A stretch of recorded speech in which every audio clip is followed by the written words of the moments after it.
Now one of the first jobs to do is to clean the turnouts that I've made. I sprinkled them excessive with isopropanol and then I give them a good rub. So I do this because the soldering paste that I used is quite corrosive and we don't want rusting or greenish copper ties.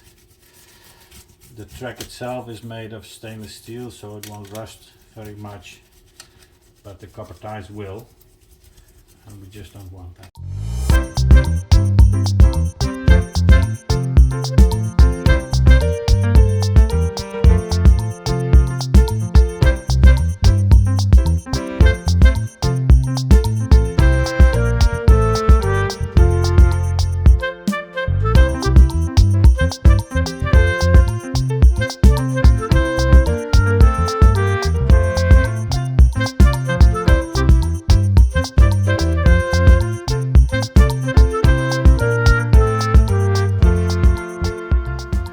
So there we are again. I have liberated my turnouts from the board. They were glued on, and I've done a few other things. I've cleaned it very well with isopropanol and after that with dishwashing soap. And I also changed the closing mechanisms to the side that I want them, because well, you'll see when they are in place. This is the place I want the switching motors. So that's done. So I'm just cutting off pieces of double-sided tape here.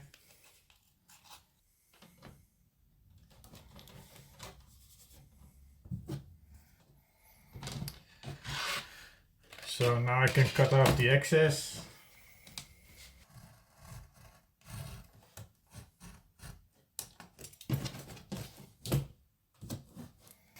And now it's time to glue it into place.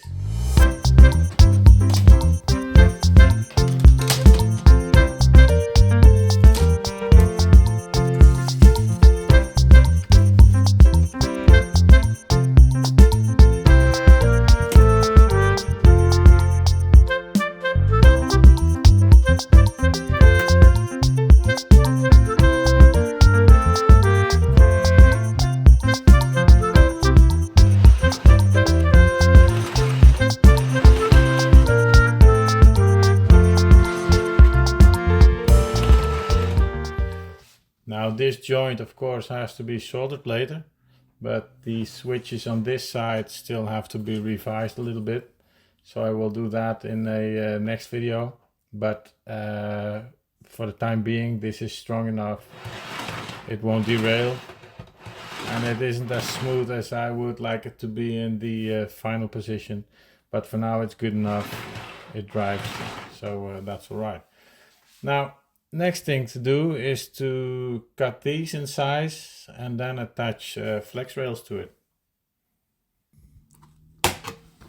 Let's make them equally long.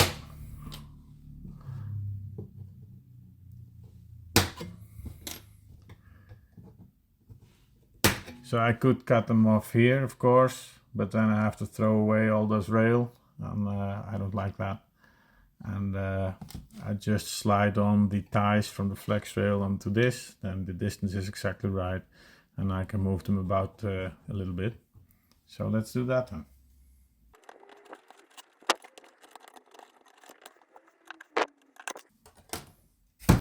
So I'm using these rail joiners. These ones are quite chunky, so I wouldn't use them on my visible layout, but these ones are quite easy to slide on, and that's why I use them.